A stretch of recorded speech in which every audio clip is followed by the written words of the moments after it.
Please stand and let's pray together. Heavenly Father, Divine Mother, Friend, beloved God,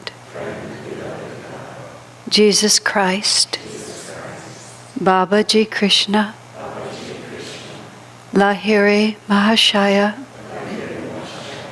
Swami Sri Yukteswar, beloved Master, Paramhansa Yogananda, saints of all religions, dearest friend, Swami Kriyananda, humbly we bow to you all. Bless us on this sacred occasion with renewed dedication, deeper understanding, and more expansive love, that we may live in this world as perfect channels for your infinite self. Om. Peace. Amen. Please be seated. Tonight, in many ways, is the anniversary not only of Swami Kriyananda's discipleship, but of all of our spiritual lives and the entire existence of Ananda. Because everything that we have been blessed to enjoy and experience is a direct, comes in a direct line from Swami Kriyananda's joyful and courageous self-offering of himself completely to be an instrument of his Guru, Master, Paramhansa Yogananda. Absolutely everything, and all of us sitting here, came from that moment. So I never know quite what to call today. April 21st, when Swami passed away, we've begun to call Moksha Day. So we call today Discipleship Day or Happy Anniversary Day. But I think it's so much bigger than that. It's sort of like the beginning of time day, or the everything, all gratitude, thank you, thank you, thank you day. Maybe it's our infinite day of gratitude, or our day of infinite gratitude. But whatever it is worth celebrating. And so in our way of celebrating, we're just going to be together in the divine light, revel in the beauty that's been created on the altar behind me. Listen as some of your brothers and sisters talk to you about why this path is meaningful and how Swamiji contributed to the fact that we're standing here and that we're not dead in a ditch somewhere, that we made it to this point. You know, the day of infinite gratitude. And we'll hear music, we'll hear Swami sing, and we'll sing for each other and sing together. And then at the end of the evening, we have rose petals, which represent the blessings of the Masters and the blessings of our own heart. And we'll close with a couple of final songs in which everyone can come and shower this beautiful altar with the rose petals of our devotion. So let us begin with just a few minutes of meditation, because everything follows. Let me phrase it differently. Nothing exists except our individual attunement to God. That which we call Ananda, this building which we apparently meet in, all of the myriad things that expand out from this spot, actually in themselves mean nothing. They're only a means to an end, which is to open the inner awareness of God and Gurus and Swamiji's consciousness living within us. Without that, it's really all just a facade. And with that, even the simplest thing becomes absolutely joyful. So let us together meditate for a few minutes and pray deeply that not only each of us, but everyone sharing this room with us, and all of Master's children around the world who are celebrating Infinite Gratitude Day with us, will also be blessed with a deep, unmistakable experience of the loving presence of Swamiji, of Master, of the Infinite Spirit within us. I've roamed the far hills and learned many skills. I've wandered on many a shore. Though often I've thought I'd gained what I sought, a voice always said, there's more. Go sing with the sun and dance with the moon. Go ride on the highest star. The reaches of space lack one special place. It's there that my heart did soar. Have you seen Sorrento? Roamed her emerald hills, breathed her morning magic, flowers and bounding rills. Beauty spring is gladness, shaming mortal skills. Have you seen Sorrento? Gazed on Naples Bay, sailed upon the blue sea, heard the wavelets play. Tell her if you go there, I'll return someday. Have you seen Sorrento? Have you seen Sorrento?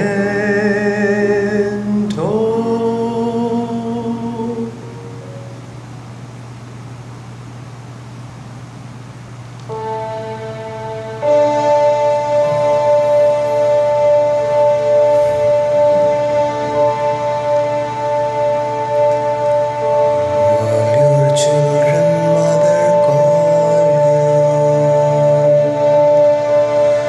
you, knowing not it's you they call. Some through mists of their unknowing, bruised and hurting when they fall.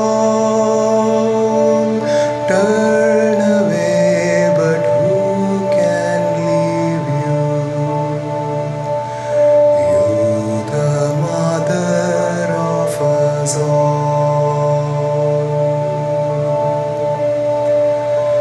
If the child forgets its mother, will she coldly turn away?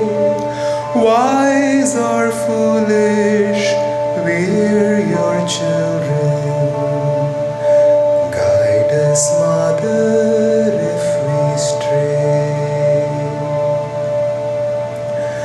Those whose hearts are torn with anguish lack the power your name to call. Heal their wounds, Ma, soothe their sorrows. You, the mother of us all. Heal their wounds, Ma, soothe their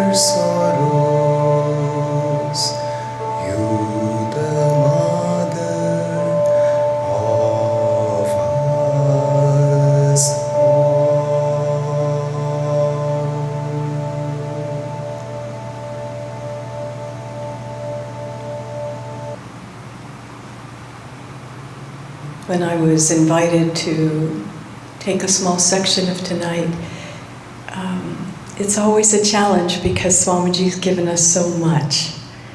He was beyond being a person and a teacher. He was a flow of consciousness, a flow of freedom, a flow of energy, a flow of love. And it's hard to pick any one. So I was taken off the hook a little bit because right away, this particular song that I'm going to play at the end of this, we'll play at the end of this, of Swami singing, just came to me, popped in my head. And it was so simple and so sweet. I thought, well, maybe that's not the right one, because maybe it should be more important or more deep or wise or something. And I just let it sit for a while. And then I realized, you know, it was the perfect song to pop into my mind because it encompasses a spirit of freedom, of renunciation in the right way, of true humility, great joy, and great love for God. So I thought, let me go backwards. I'll pick a few little parts and have it be a preparation for the song. First of all, true humility. Many of us come on the spiritual path and we hear about getting rid of the ego and being humble. All the saints of all religions talk about humility. And some of us think, oh, that means I should be very small and kind of disappear. And for some people, maybe that's the way.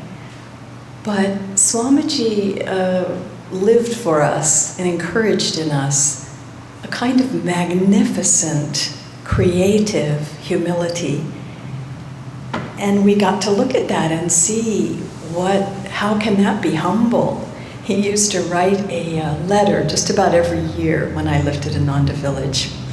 And it would sort of sum up what he'd done for the year. He had family, people who lived away, people who didn't always know every project he was working on. So he would send this letter out. And he would start listing any given year all the things he did, the projects, the books, the songs, the tours, the lectures, all of the things that he did. And many people took a while to understand what that meant. Wait a minute, this is a spiritual person. And yet, he's listing all these amazing achievements. Is he humble? What is going on here? And they would be confused. And over time, you kind of had to get the hint. And then later he would give a little bit at the end of the amazing list. I mean, there was a friend, one of Swami's sons, who worked with him for quite a while. And he was struggling for a period of a karmic thing. And Swami had been traveling somewhere and they were leaving. And this particular man said, "Oh, Swamiji, you're such a hard act to follow." And if you looked at those lists of how many books, how many songs in a given year, how much he'd given as an instrument of God, you might think, oh gosh, that is a hard act to follow. But Swamiji gave us hints, and at the end of letters, and more as he got older and we were able to understand, he would tell us more, and he would say, well, you know what? People ask me, what is the secret of doing all these things? How can you do all these things? He'd say, well, I'll tell you, it's a simple secret. I didn't do any of it. God was the doer. God did it through me. And so, we started to say, well, what can God do through me? And it's not always the outward, amazing lists of books and lectures and tours, and sometimes it's not very outward at all. But it's the complete offering of our heart's love, whatever gifts and talents we have, the widow's mite, if that's what it is, whatever we have, just to give it to God, to have that experience of true humility, great freedom, and bliss, which is what Swami recommended everyone have, and demonstrated in his consciousness and spoke of at the end of his life, that bliss, freedom.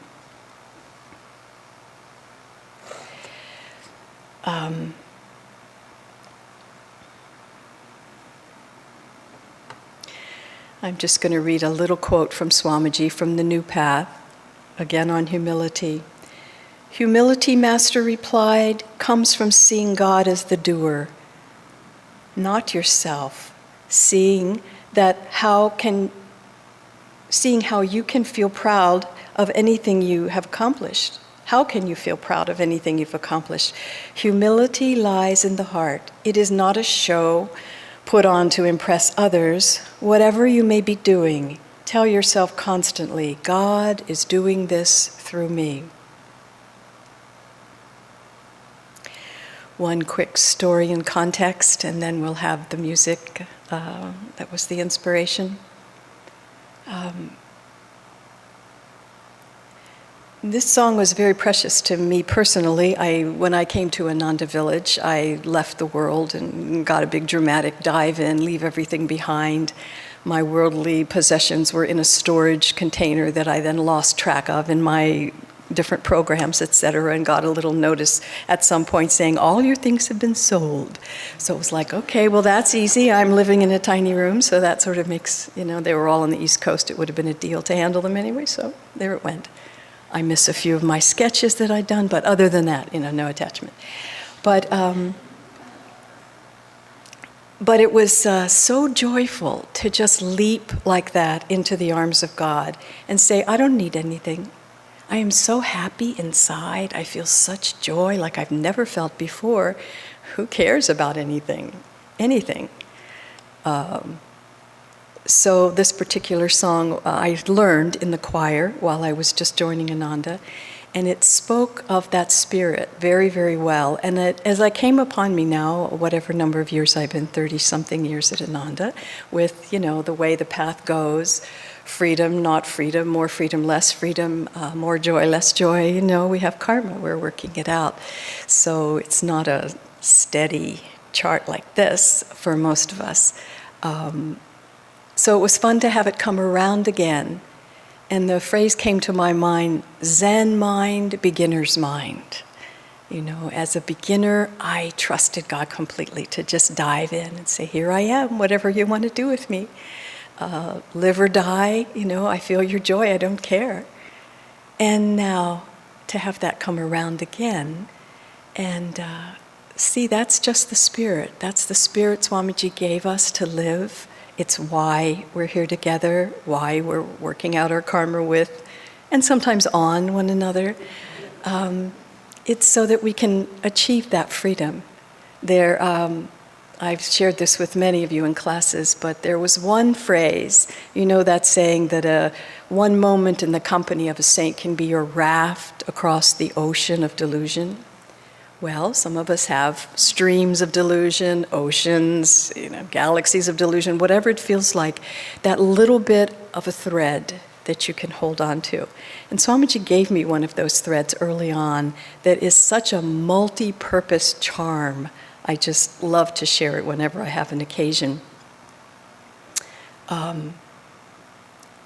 It came from a time when I was really keen to be doing more for Master, for Swami, for this great work, for helping the suffering in the world. I had this earnest desire, remember that word, desire to help and do big things for God. And it didn't always work out that way. Many of the big things I set out to do became little tiny things that didn't go very far at all.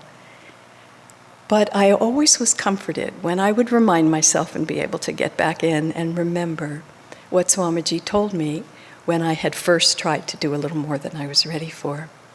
He wrote me a letter. It was in corrections, so he had my attention, shall we say. He was correcting me, and I was really listening very deeply and sensitively. He said, well, seek to be the least, and God will give you your rightful place. And I've meditated on that quite a bit, and it has given me nuances of freedom and meaning that have helped me in so many situations, because God is the doer. And if he doesn't give it to you, you don't need it.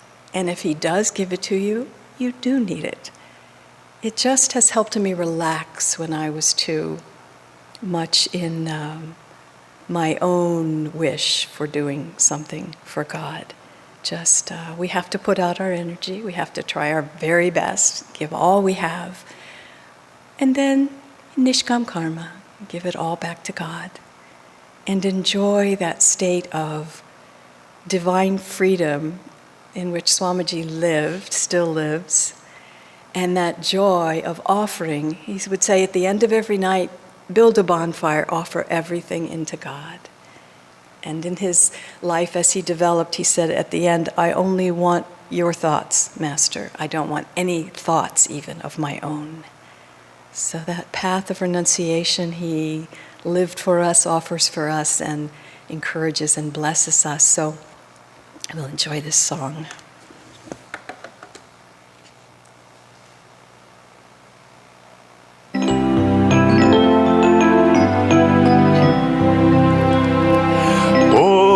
Padre che vivo in te, fiori e alberi cantano d'amor, niente è mio, è tutto tuo, vivo in te nella libertà.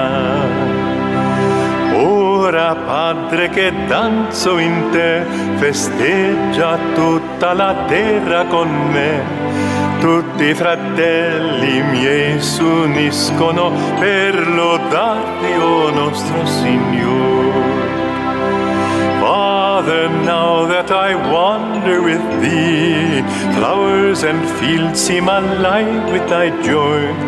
All that I owned to thee I've given, now I sing in thy love I am free. Father, now that I dance in thy name, birds and animals share in my song. All my sorrows, all my merriment, join in music to set hearts aflame. Ora Padre che vivo in te, fiori e alberi cantano d'amore. Niente è mio, è tutto tuo, vivo in te nella libertà. Ora Padre che danzo in te, festeggia tutta la terra con me. Tutti i fratelli miei s'uniscono per lodarti, o nostro Signore. Tutti i fratelli miei s'uniscono per lodarti, o nostro Signore.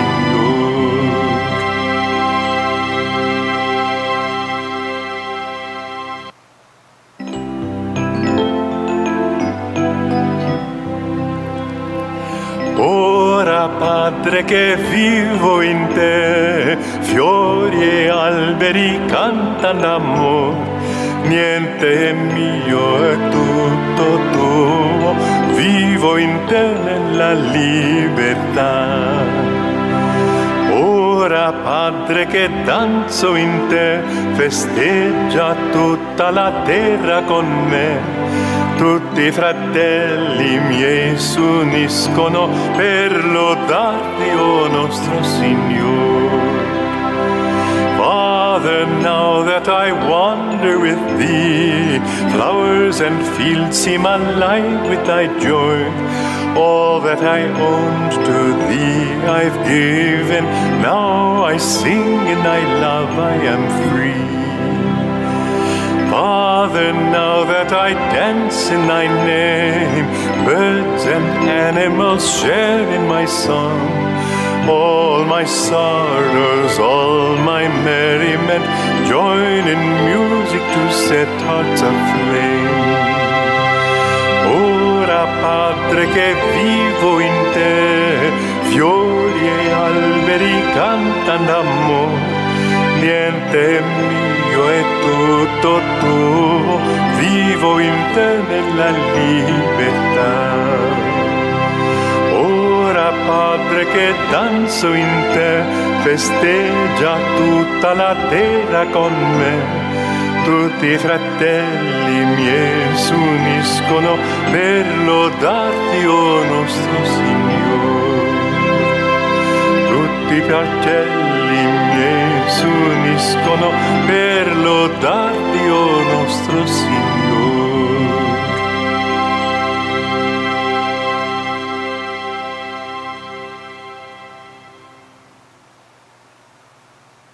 Good evening, everyone.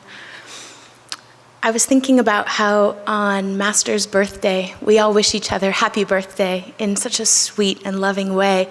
And it made me want to just throw up my arms with enthusiasm and say, happy discipleship to everybody, because just as Asha was talking about at the beginning of our evening tonight, September 12th is the catalyst of such an important force of energy that has created Ananda, that includes every single one of us in such a precious and sweet way. And we all have our own stories and our own connections with Swami Kriyananda in the midst of that. And we owe everything that we know, everything that we are spiritually, to that example of discipleship. And my story is just a little bit different than that of all of my peers up here tonight.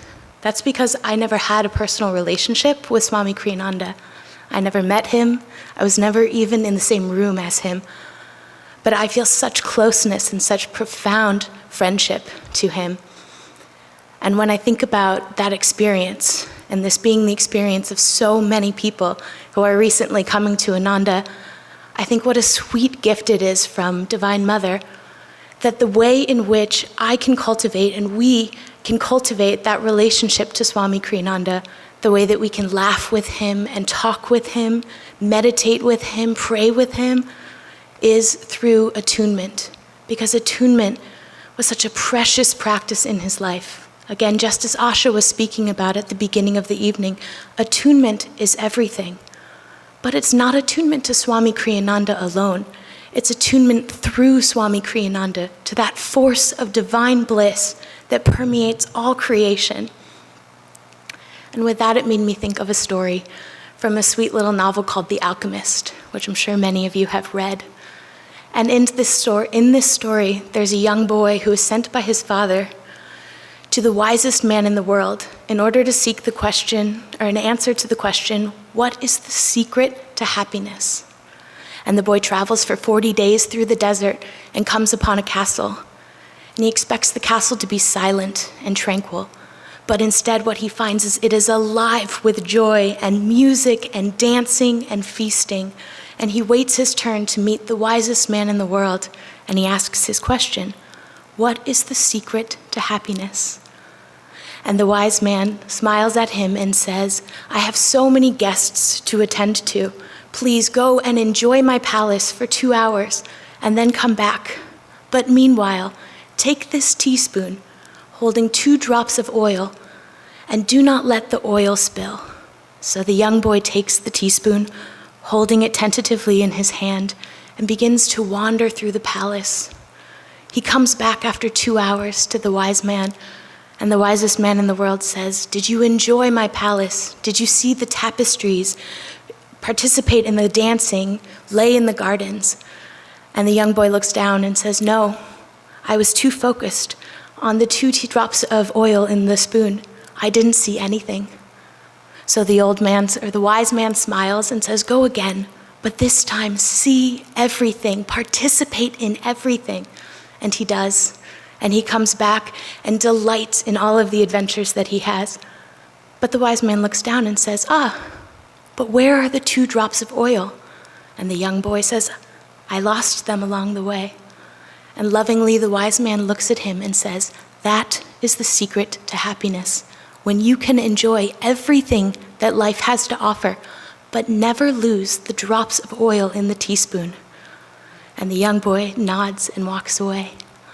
When I read this story a few weeks ago, I immediately thought of Swami Kriyananda, because that's what Swami Kriyananda, through his example, has taught each one of us. Ananda is a force of joy. We dance, we sing, we celebrate, we feast and play together. But it's all in communion with God. It is all for God. And if we ever lose that, we lose the essence of what Swami Kriyananda has brought to us, what Swami Kriyananda has taught us through every action, every word, every smile, every thought. And this is what we get to hold. This is what we get to take along with us, whether we have personal stories or not. This is what we hold most dear as we think of who this great teacher was to each one of us. Yesterday, as I was preparing and just attuning myself to Swami as best I could, I was listening to a talk and did a Google image search of Swami Kriyananda, which I highly recommend you do if you haven't done yet. And I got lost for almost 2 hours, just clicking one image after another. And I would keep saying, all right, Swami, I have to go to bed. Give me one good one to end on. And I would go 15 more minutes or 20 more minutes. And the most touching thing happened. I was looking at a picture, and suddenly another one came up, and I said, wow, that picture looks just like David Gamow. And then I'd flip through a few more, and then Swami was smiling, and I thought, my goodness, that's Asha's smile. And of course the eyes, and when I would see them, I said, those are Jyotish's eyes. And it was so touching that it brought me to tears, because I realized that today, when I stood up here, I would have the privilege of looking out at all of you and see Swami Kriyananda's smiling back at me. Because in truth, that's where we're all headed. The 2 drops of oil in the spoon is what helps each one of us to cultivate that spirit, that consciousness within ourselves, so that we can look at one another and we can see Swami Kriyananda in our smiles, in our eyes, but more importantly, we can see Swami Kriyananda in our hearts and in our consciousness. This is the model that he has given to each one of us. And this is what we'll take forward until we can pray with certainty, with love, with pure devotion to Divine Mother, when we can hold her in the center of every motivation, every desire. We can hold her with one another. We can sing, love more ancient, bliss eternal, may our hearts soon be merged in thee. Yes, it's she, the Divine Mother, she who made the universe. Yes, it's she, the Divine Mother, ruler of every heart's desire. Love more ancient, bliss eternal, may our hearts soon be merged in thee. Love more ancient, bliss eternal, may our hearts soon be merged in thee. Yes, it's she, the Divine Mother, she who made the universe. Yes, it's she, the Divine Mother, ruler of every heart's desire. Love more ancient, bliss eternal, may our hearts soon be merged in thee. Love more ancient, bliss eternal, may our hearts soon be merged in thee.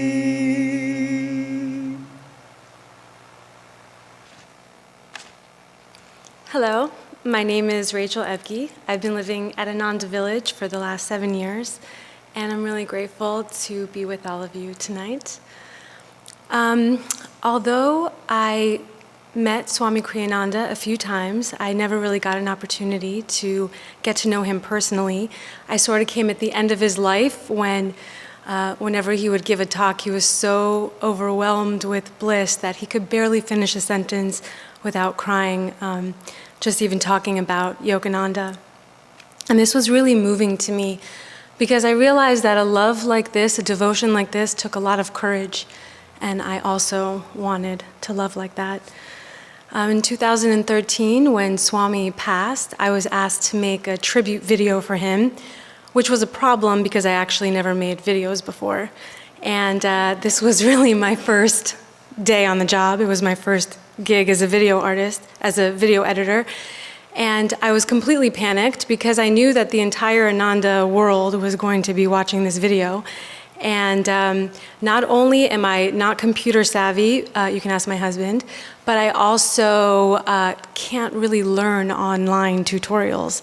But then something happened, and it was really magical. I let go, and there's this great Taoist quote, "Don't look before you leap." And I leapt, and Swami caught me, and in a very real way, he was the one who taught me how to edit. By tuning into him, I was able to pick the right clips, I was able to find the right music, which coincidentally was the same song that Lahari chose for her talk tonight, Father, Now That I Wander With Thee, was a song that was chosen for the tribute. It was actually also popped into my head. I had not even heard that song before, so that was very interesting. And, it was really my first experience in attunement, my first tangible experience with attunement, and tuning into Swami. And attunement is a really popular keyword at Ananda. There really isn't a day that goes by that attunement isn't mentioned in one way or another. Attunement to the Guru is the spiritual path. And Swami Kriyananda was completely in tune with Yogananda. In fact, he would often say, I don't know where Swami Kriyananda ends and Yogananda begins. Swami's attunement and discipleship was demonstrated over and over in the creation and the evolution of Ananda. And all of these stories are beautifully expressed in a new book that Asha just finished writing. It's going to be out in the spring. And I actually got a copy of this book, and I read it in 3 days on my phone. I was completely immersed in this book. It's absolutely amazing. But what was most important was that this book was extremely important for me to read. It really came at a pivotal time in my life. And there was 2 things from that book that really just set the stage for me moving forward on the spiritual path. The first is that although I dedicated my life to Ananda, it somehow never dawned on me that I would never come to Master if it wasn't for Swami. I would have never been drawn to SRF, for example. And whether we're lifelong members at Ananda or we just walked in the door tonight, some part of our souls were called to Swami to complete some story that we started who knows how many lifetimes ago. And that was an important thing for me to realize moving forward. And the second thing is that what Swami wanted for us more than anything is to be like him. But not like him in the form and his personality or what he did outwardly on the physical plane, but to be like him in terms of his discipleship, to be a disciple like him, to be completely divine in our humanity. And that takes a lot of courage, and that takes a lot of attunement, and that takes a lot of love.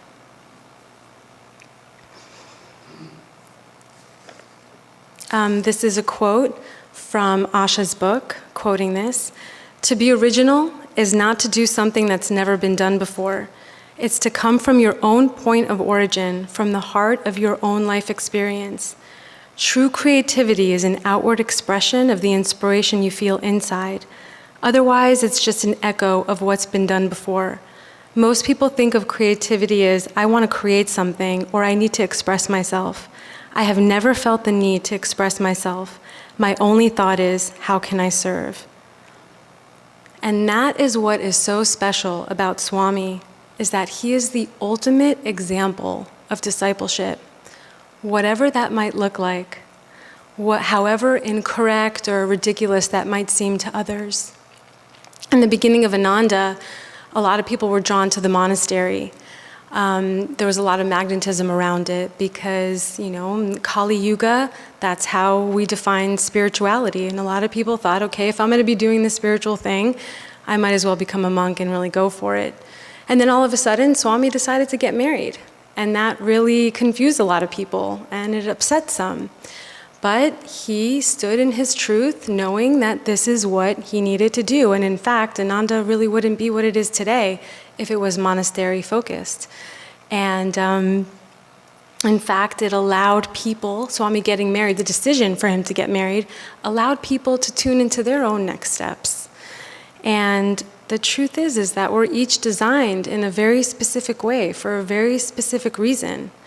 And each one of us has a special way that we are here to contribute to this great, big, beautiful story of life. But we're never really going to get to where it is we're destined to go if we're not authentically ourselves. And Swami actually says it beautifully in Asha's book, direct quote from Swami. Her whole book is direct quote. A lot of her book is direct quotes from Swami, so you really get to experience Swami in a way that is not super edited. It's direct quotes from him. It's magnificent. I'm sure many of you already have read it, but this is a quote from it. The message Master wanted us to hear was simple. Be yourself. God has a special song to sing through each person. Get in tune with him. Ask him who he wants you to be. Then with courage, creativity, and attunement, follow that superconscious call. Thank you so much, Swamiji, for being a noble example of discipleship and for showing me how to live creatively and to be myself. And most of all, thank you so much for showing me how to love and live with courage.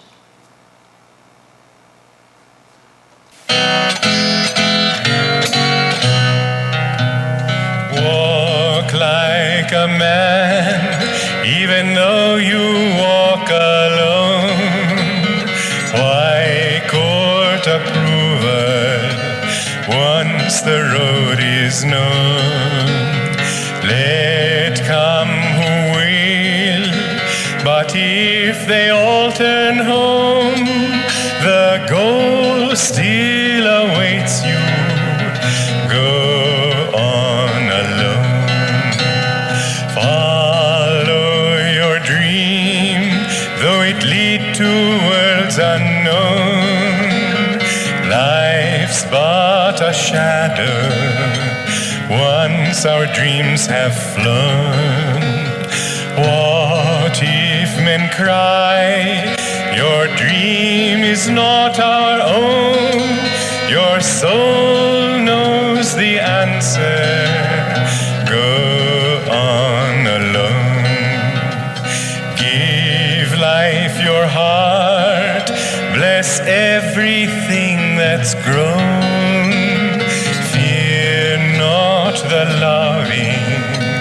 All this world's your own. Make rich the soil, but once the seed is sown, seek freedom, don't linger. Go on alone. Walk like a man, even though you walk alone. Why court approval once the road is known? Let come who will, but if they all turn home, the goal still awaits you. Go on alone. Go on alone. Go on alone.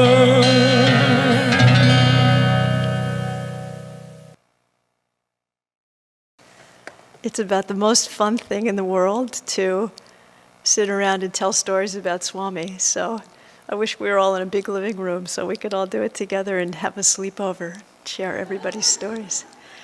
When I was in college, I was on the varsity swim team, and I spent a couple hours a day in the water.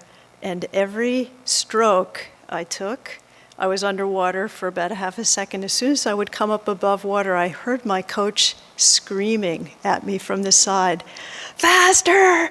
So it was something like, "Fast! Faster!" And I think that's an apt description of my relationship with Swami. So I came to Ananda, and I really felt so much that I wanted someone to guide my life, and I was so excited that I'd found somebody willing to take on the apparently Herculean effort, because he had a lot of corrections for me, and at some point I'm really excited about getting to write a book about it, but I would say more than half of them are corrections. So I want to share a few of those stories with you tonight. Early on in our life at Ananda, we had the opportunity to take a pilgrimage to India, and David's mom very sweetly funded our trip, but I had forgotten that I was terrified to fly. So here we are at the San Francisco house waiting to get on our flight the next day, and I can't believe I've signed up for this trip. I was a terrible flyer. I used to grip the handles of the flight, you'd have to peel my hand off the arms. Anyway, Swami was standing around wishing everybody good trip. He happened to be passing through, and I saw him, and somebody mentioned to him that I was afraid to fly, and he walked over to me and he said, "Karen, have you no faith?" And he walked away. And I thought to myself, no, I have no faith. So I got on the flight absolutely dreading this trip. And strangely enough, nothing happened. I wasn't nervous at all. I don't know where it went. I bet you can guess where it went. And we were on, I think, 11 flights that pilgrimage. I was okay. And thank God, because we have an occupation now that requires us to travel a ton. And I'm still okay. Thank you, Swami. I really appreciate that. But I had no faith, and it was very nice of him to point it out. I think he cauterized it right out of my heart. Another lesson he liked to impress on me had something to do with my swimming coach. He was always encouraging me to work harder and faster and more. I worked for 7 years on a planning process for Ananda Village that resulted in us getting a lot more houses, permission for a lot more homes to be built on our property. I was really happy about it. 7 years is a long labor, many hundreds of hours of meetings with neighbors in the county and so on. And he happened to be passing by, and we were pretty finished with the process. And he looked at me, and the only words he said to me the whole time that I'd worked on the process was, "Don't rest for a moment until it's completely finished. Bye." So I must be lazy. But actually, it's interesting. You don't really know what your own limitations are until you have a good coach to help you through them. And I had some spots that he observed in my subconscious that he was helping to cauterize.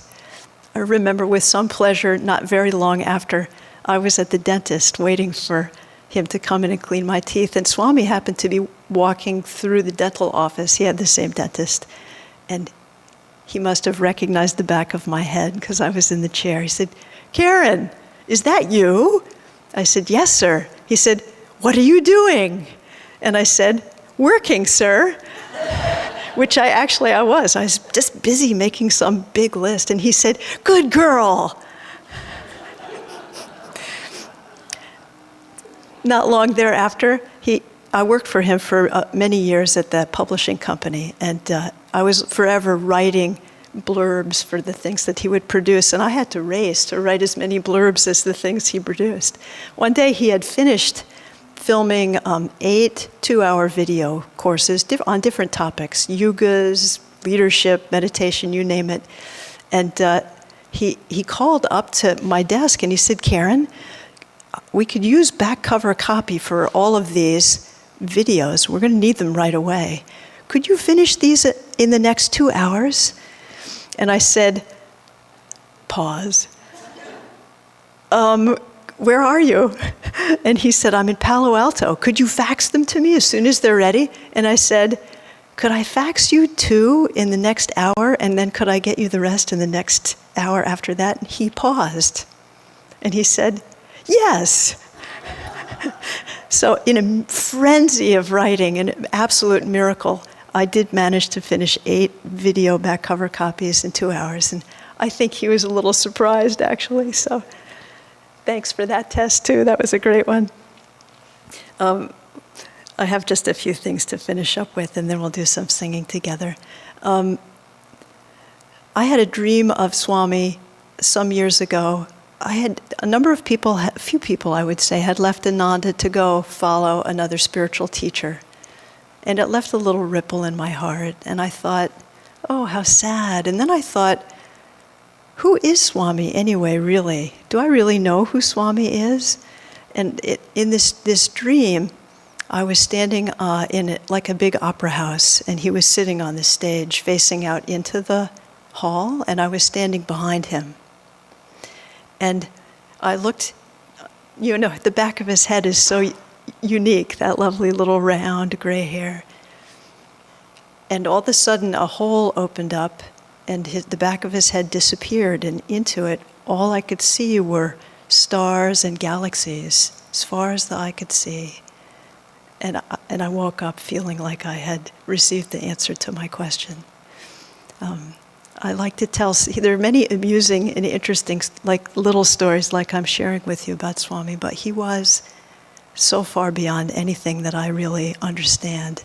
I feel great privilege that he descended to help us, coach us all faster and faster to find our way through the ego to God. In Narayani's book, which many of you have read, many of you will remember that she had thyroid cancer that I think the doctor had said that it was fatal. I don't think they expected her to live through that cancer experience. And she had it very young, like 24, I think. And she writes in her book, Swami said to her, "Listen to my music. It will heal you." And I was so thrilled when I saw that, because that book just came out last year. I've always felt like Swami's music. Do you remember when Master said, "When I am gone, only love can take my place"? I think Swami left us both that, the love, his love, but he also left us music as these little breadcrumbs that would help attune us, bring us back into some greater, much greater and expanded awareness. It healed Narayani, and I know for sure that it has helped me stay on the path. All these years, it's been now, about 35 years since we came. If it hadn't been for the music, I don't think I would be standing here with you. So it's the reason that I'm going to sing a song, and I'm going to ask you guys to sing with me, is because listening to the music is fantastic, but singing it is even more fantastic. So please sing with me. We're going to post the words to the Psalm of David, which is one of my favorite pieces. And I don't care what you sound like or whether you think you can sing or not. I want you all to sing, okay? I will lift up mine eyes unto the hills, from whence cometh my help. My help cometh from the Lord, who made the heavens and the earth. He will not suffer thy foot to be moved. He that keepeth thee will not slumber. Behold, he that keepeth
I'll close just by saying, please sing this music on your own when you're walking along in the woods, in nature, or in your car.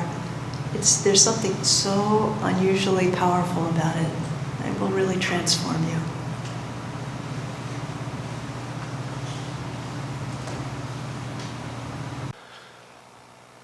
No one at Ananda has ever met Paramahansa Yogananda. Think about that.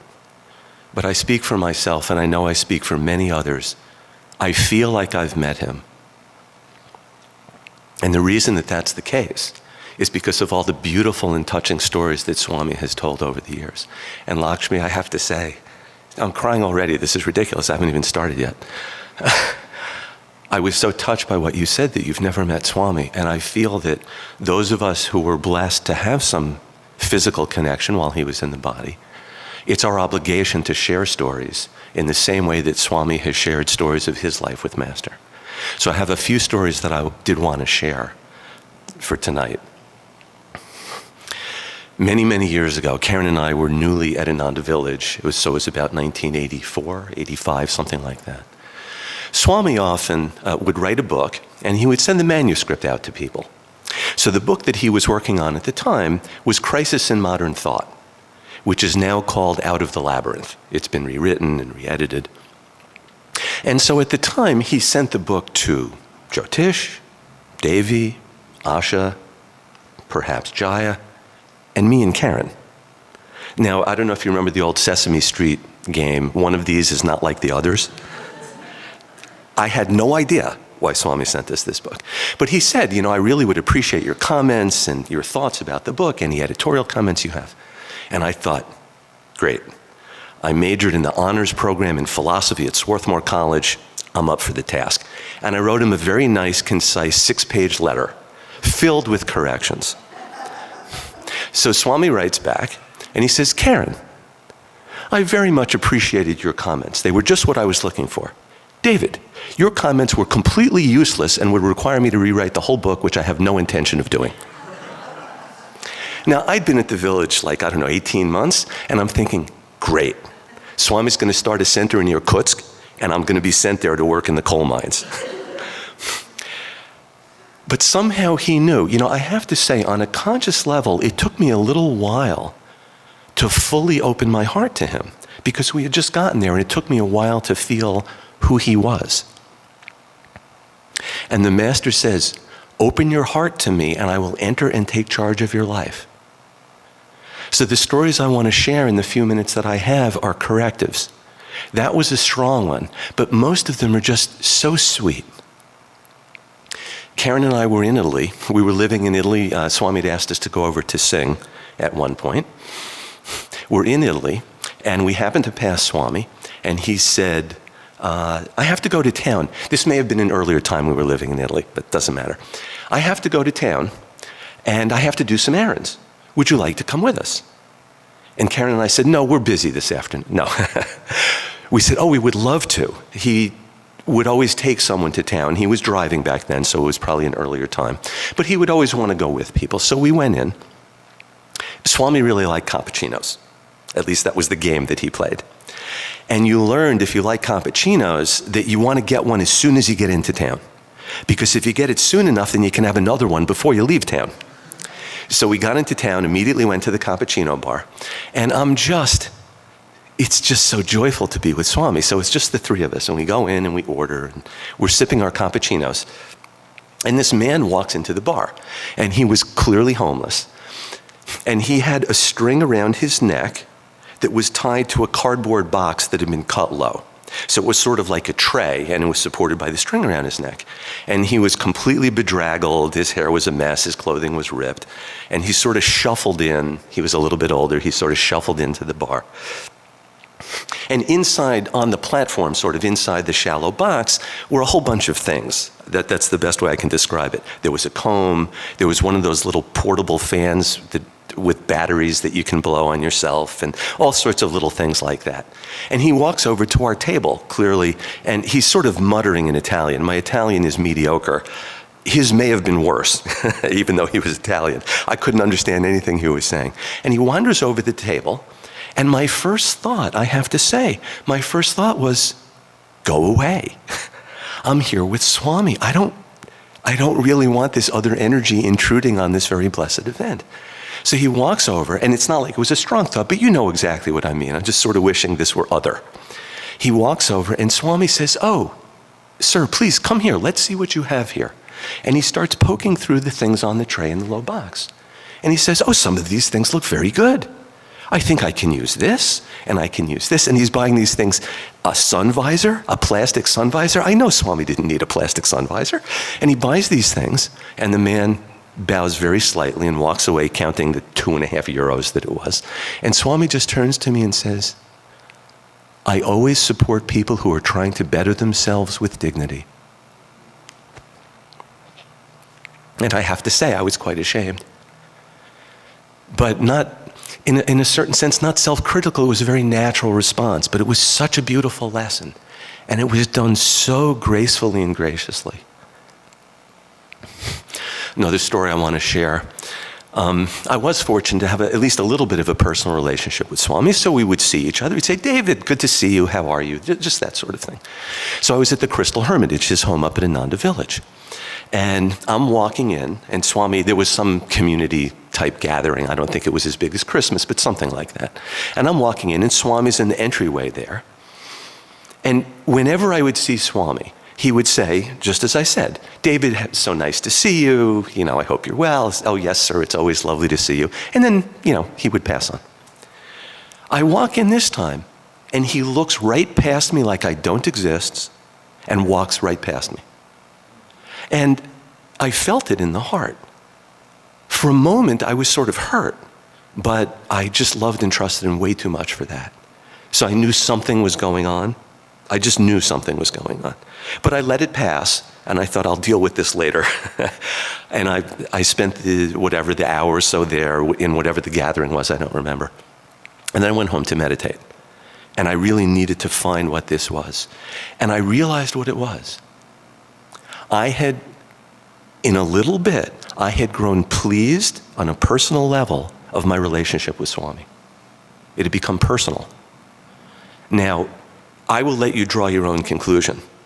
But in 35 years, or he passed away a few years ago, in 30 years with Swami, not once has he ever not greeted me warmly, except that one time. I don't know how he knows these things, quite frankly. But again, a very powerful lesson. They say a picture is worth 1,000 words. A story is worth 1,000,000 pictures. You have an experience like that, and every one of us can have that experience. I kind of think sometimes I'm a little dense, and I actually needed to be with him physically for me to pick up on the clues he was giving. But every one of us can have that experience. There's one more story I want to share, because his teaching was very individual at the same time, which is part of what was so incredible. That was for me. But that lesson sort of could have been for anyone. To support people who are trying to better themselves is for anyone. This one really threw me for some years. Karen and I, in, late 80s maybe, part of our karma at the time was to represent Ananda at various functions around the country. So we were in New York, and we were manning the booth at a Whole Life Expo. These were these big shows that would be put on. There were all kinds of spiritual New Age teachers and speakers. Swami was one of the keynote speakers there. And there were just a few of us. A number of people were going to join us a few days later, or even 1 or 2 days later. So there were just a few of us with Swami, and we were doing the booth. And then afterwards, Swami would always say, let's go out to dinner, which was always great. Now, Swami had this very interesting, I don't want to call it a habit, but from the outside it looked like a habit. He had this way of doing dinner when he went out with people. And that was to find a really expensive restaurant. Now, this is many years ago. People in the garden at the village were making about $3.50 an hour. So you go to a restaurant and drop $40, this is serious money, all right? So we're with Swami, and it was adorable. If you were with a little group with Swami going out, you could see people girding their financial loins. Here it comes. And people would hang out in the back and say, do you have any money? Do you have a credit card? Mine's full. Do you have a credit card? Because you wanted to be with Swami. Okay, so we're all ready. No problem. So we're walking down the street, and we see a perfectly nice Italian restaurant. Swami's always liked Italian food. Looked perfectly nice, not super expensive. And we said to Swami, oh, this looks like a nice place. He said, nope, too expensive. I have never heard those words out of his mouth before or since. We walked down the street, another restaurant, much more modest. Nope, too expensive.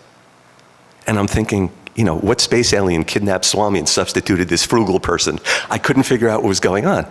So we walk further, and finally Swami says, this one's perfect. Now, it wasn't exactly a dive, but it was close.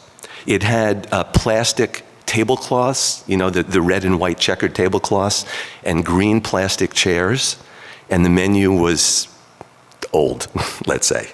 You could see many meals on those menus. And Swami said, this place is perfect. So we all sit down to eat, and I'm thinking, what is the deal? So we're all eating, and at the end of the meal, it was always our way of doing this with Swami. Let's say there were 10 people total at the table. We would split the bill 9 ways, and we would each pay, and of course, we would take Swami out. And, with 9 people, it wasn't too bad. And Swami says, nope, I'm paying. So what? I just could not get it. The next day, everyone else shows up. We're walking down the street. Nope, nope, nope. Here's a place, the most expensive restaurant in town. So I'm going home, and this took me a few years. Swami said every glance Master gave him was a lesson. Every comment, every eyebrow movement. And so whenever something happened around Swami, I really wanted to take it inside. Something's going on here. Because Swami wasn't there, just like Karen said. It was the moon and the stars behind the head. Swami did what Master told him to do, period. It is my opinion that there is no way in this situation that Master gave him an instruction other than yes, this one, and no, this one. But I'll tell you what came to me. Ananda back, especially in those days, it's still a little present, but back in those days, we called it poverty consciousness. We're all, probably many of us are old monks and nuns from Kali Yuga, used to living in caves. And there was sort of this feeling that you kind of needed to be poor to be spiritual. That's part of why the Crystal Hermitage is so beautiful, I believe, because Swami was trying to break that idea of poverty consciousness. The 2 days I think it was that we went to these really inexpensive restaurants, I reviewed who was there. And all of the people who were there in that group either had money, had dealt with lots of money, or I could see clearly had no issues with money. So what was the point in spending a lot of money at a fancy restaurant? Simplicity would do. But then other people joined us, and I could see everyone hanging in the back, very nervous that Swami was going to have them go to an expensive restaurant. And in retrospect, I can see part of that game, so to speak, was to try and I spoke with Jaya about this issue, and the way Jaya put it, to put another nail in the coffin of poverty consciousness. So Swami's lessons, again, I don't think that he decided ahead of time, oh, here's a good lesson to impart. But if you live fully in Master's presence, you're guided to do what Master wants you to do. Open your heart to me, and I will enter and take charge of your life. One other little story that I want to share, because the essence of Swami was love. Karen and I were flying to Italy. We've been to Italy many, many times. We were on our way to Italy, and I was in the plane, and you have a lot of time on those flights, especially from California. I was in the plane, and the thought just crossed through my mind. I kind of miss Swami, and I missed him in a very slightly personal way. Now, I had worked very hard to cauterize the other one that, if I may put it this way, that I got smacked for. But I just sort of missed him, and then it just passed. It was not a big deal. He's speaking in Rome, so we're going to land in Rome and go up to Assisi later. So we're speaking in Rome. He's speaking in Rome. We land, get into the airport, get to the hotel, take the train to the hotel. We walk to our room. We're staying in the same room. I always wanted to stay in the same hotel Swami was staying. We get to the room. I'm carrying 2 60-pound bags. Karen unlocks the door. I walk into the room and the phone rings. And it's Leela Philpott, his housekeeper, basically, and cook. And she says, Swami wants to see you. Now, there's a lot of things that's weird about that.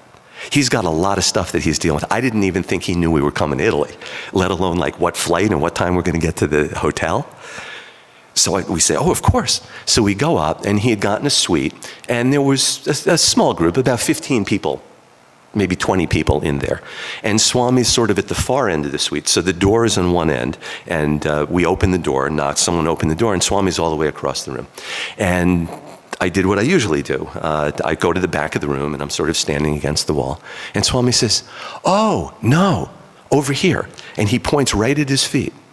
And he spends the next 45 minutes talking to me. Now, I don't know how you deal with that. He must have picked up that thought. Again, that's happened once in 30 years. And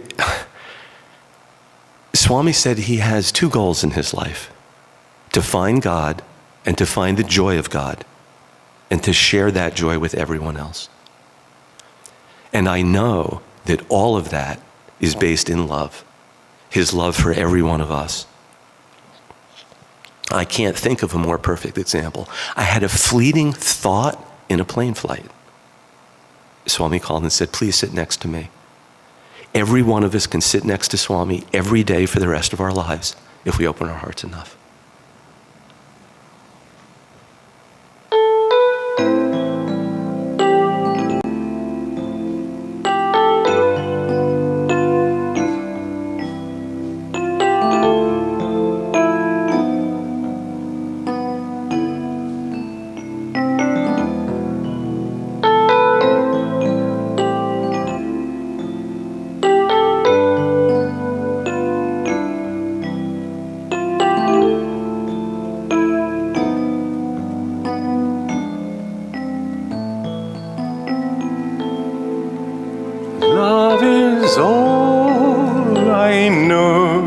Sun rays on the snow of a winter long, in darkness without song. Oh, my heart's a fire, burning all desire. Only you remain, and life again.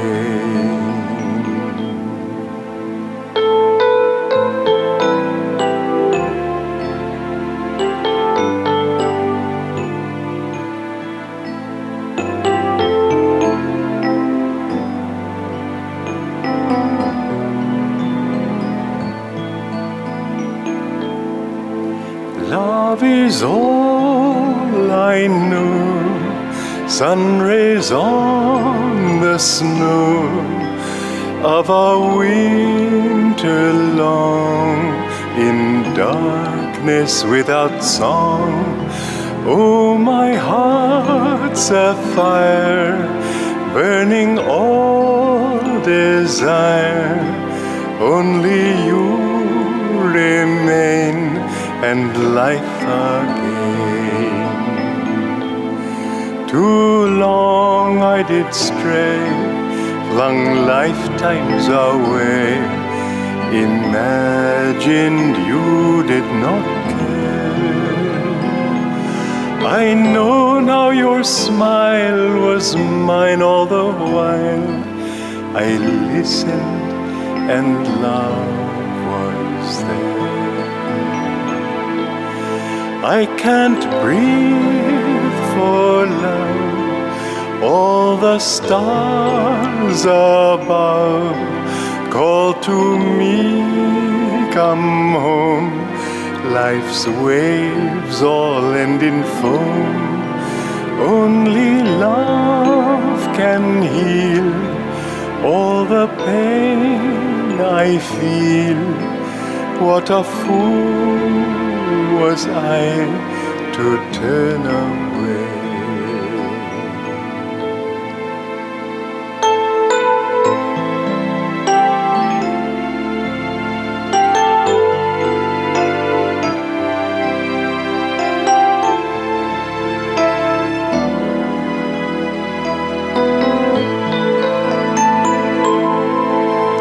Love is all I know, sun rays on winter long, in darkness without song. Oh, my heart's afire, burning all desire. Only you remain, and life again.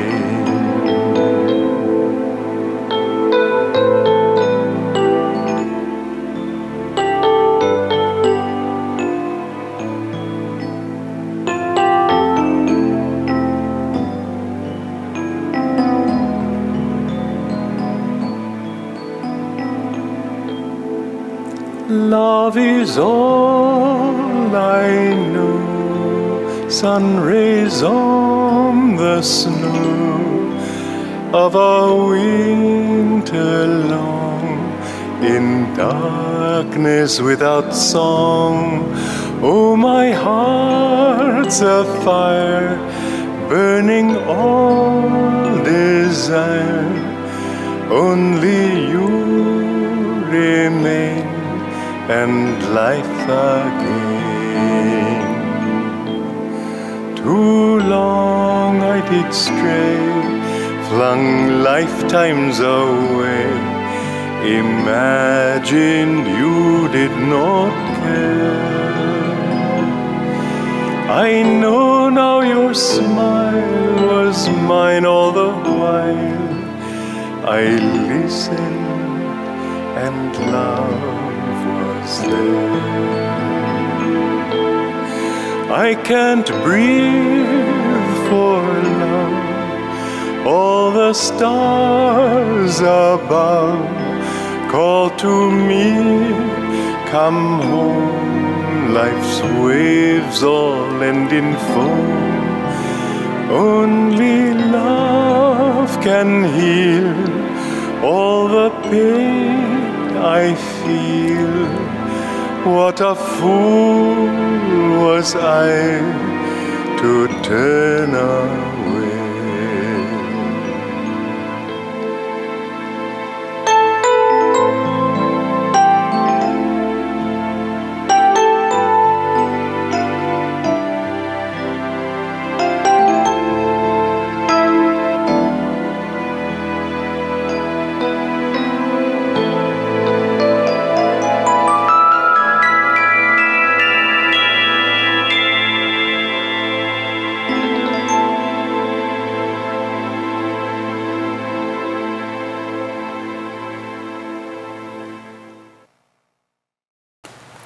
We're now coming into the last part of our evening in which we'll be able to offer these rose petals onto the altar behind me. Swamiji said that when he was learning to speak and was trying to attune himself to it, this when he was a young man of 22 and 23, he said he used to imagine that he was speaking to Master whenever he would speak, and he was teaching to Master. And people would say, well, don't you think that's a little presumptuous to be teaching to your own guru?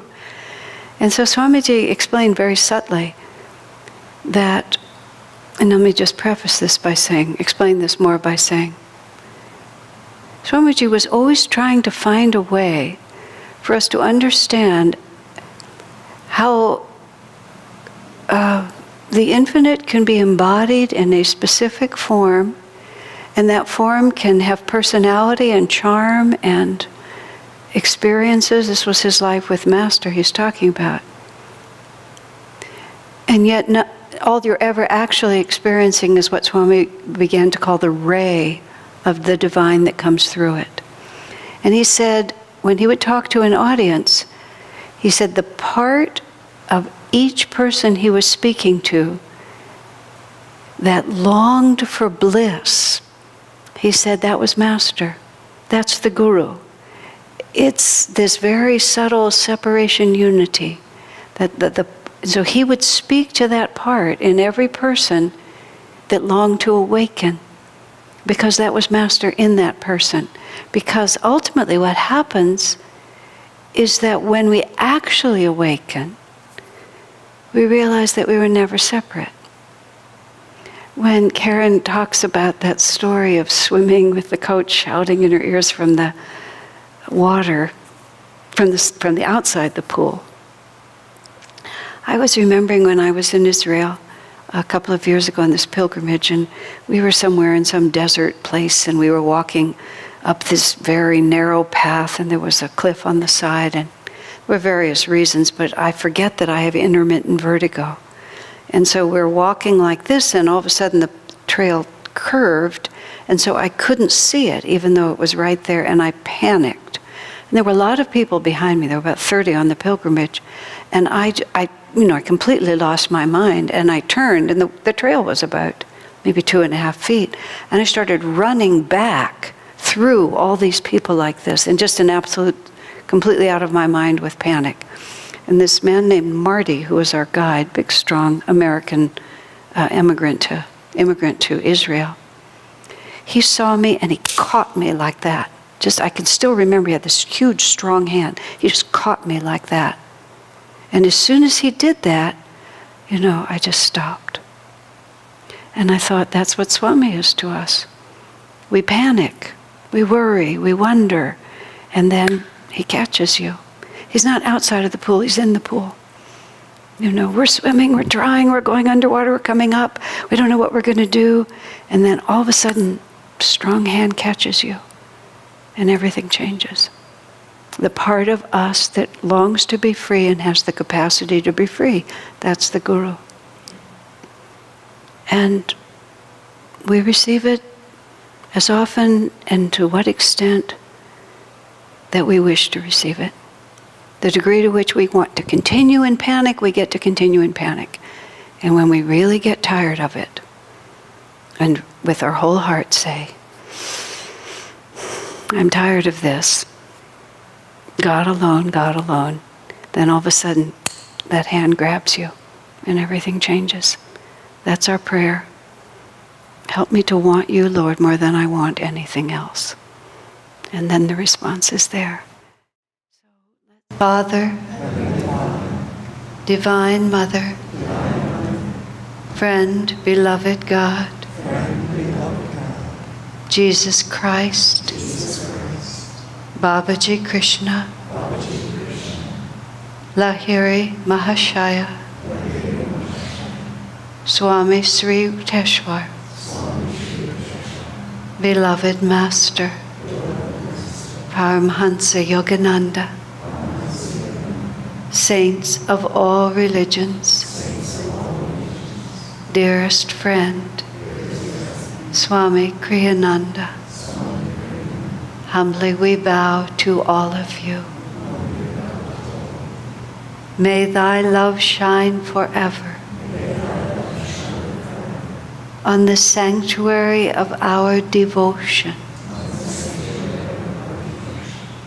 and may we be able to awaken thy love in all hearts. Om. Peace. Amen.